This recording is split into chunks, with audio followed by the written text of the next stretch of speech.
and welcome to my review of the Logitech G13 Advanced Game Board.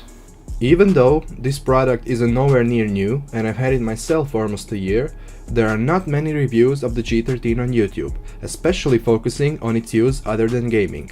So I thought I'd give my perspective and tell you why I love to use it. Even though there are some alternatives on the market, there are none for this cheap. The G13 comes at a price of just $79.99. It is 17 by 24 centimeters and less than 4 centimeters tall, and it weighs 600 grams. It includes a 2.5 meter long USB 2.0 cable. The Logitech G13 is a gaming keyboard designed to help the gamers have better control over their key bindings in their games. They achieve this control with the Logitech gaming software. The G13 has 22 keys plus 2 buttons for your thumb and what they call a mini joystick with 4-way control, which you can also press down on. On top of that, it has 3 modes, so in total you get up to 87 new inputs for your Mac or PC. It also features RGB lighting for that ultimate customization level. You can see the true potential of the G13 once you open the Logitech gaming software. You are offered a few tabs, among which are the customization of the G keys, customization of the LCD screen, backlighting settings, and input analysis. G13 also offers profiles to go. You can save up to 5 profiles on the G13 itself, and they will be ready as soon as you install the Logitech gaming software on your secondary or a new machine. The setup of the G keys is very simple. You create a new profile for a software you want to use, and you're all set for the customization. Just double click on a key and select how you want to use it. You can create keystrokes for actions such as undo, redo, copy, paste, and so on. Most of my G13 is set up with keystrokes. You can use the multi-key function in order to type out a block of text or shortcuts. For example, in my profile for Adobe Premiere, I have my multi-key function set up on the M2 under the G1 key. What it does is, it creates 2 new bins in Premiere, names them Footy for footage and SEQS for sequences, and then it creates a new sequence in the sequences bin. My workflow includes the creation of these 3 items in the project panel on the very beginning, and with the multi-key function, it is done in a matter of milliseconds. There's also a text block function, mouse function, media control, general hotkeys, shortcut to open another program, some other functions, and ventrilo commands. Once you set up your profiles, you'll notice that the G13 can automatically switch between apps and software.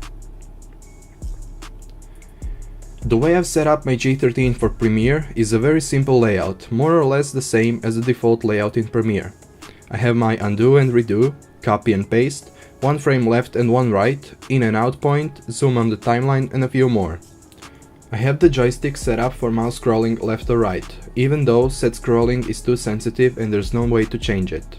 The G13 is also a great use for me in Lightroom. I have my undo and redo, as well as copy and paste on the same keys to keep the consistency between my software. I have my grid and loop views, 1 picture to the left and 1 to the right, crop and brush tools, rating to 1, and a quick way to reset any value of a slider to 0 by pressing the 0 and enter keys. Once you set up the G13, you'll find that most of the time you don't even need a keyboard during your editing, color grading, photo manipulating, and designing. In the LCD customization screen, you can choose what applets will appear on your LCD screen. You can choose from clock, countdown and stopwatch, POP3 monitor, RSS reader, media display, performance monitor, and the profile selector. Even though at the first glance these look pretty cool, after a few days of use I simply switched to profile selector and left it there. The RSS reader is hard to read on such a small screen, and when you press a button to open the web page, it opens some weird domain. The performance monitor, which should tell you the percentage of the CPU and RAM usage, is simply a blank screen. For me, it worked for a day or 2, and then it simply didn't.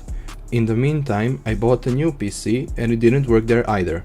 I'm guessing it's simply a bug, but I couldn't find anything on the Logitech website, so I just made my peace with it. Which brings me to the main problem of the G13. It is slightly buggy.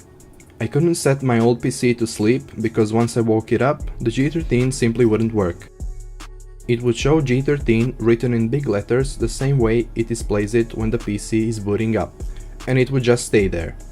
This is no longer an issue on my new PC, but it's something to be aware of. Furthermore, it sometimes has trouble recognizing which program is in use, so I have to use the task switcher to go to another program and then go back to the program I'm working in order for the G13 to recognize it. It is not often, but it can happen. Another thing to keep in mind is that the mini joystick is very hard to push downwards correctly. The button is so shallow that it simply doesn't register it and the joystick moves to the side under the force of my thumb. Those are just a few things to be aware of before buying. To conclude, this is a very good piece of tech for anyone looking to expand their keyboard functionality. Video editors, colorists, photographers, designers, and a whole lot more professionals in the similar fields can really use this gadget to its full potential. I would definitely recommend it. There is my review of the Logitech G13 Advanced Game Board. If you decide to buy it, the link is in the description.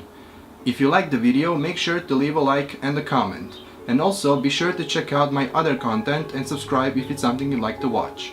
Thanks for watching and goodbye.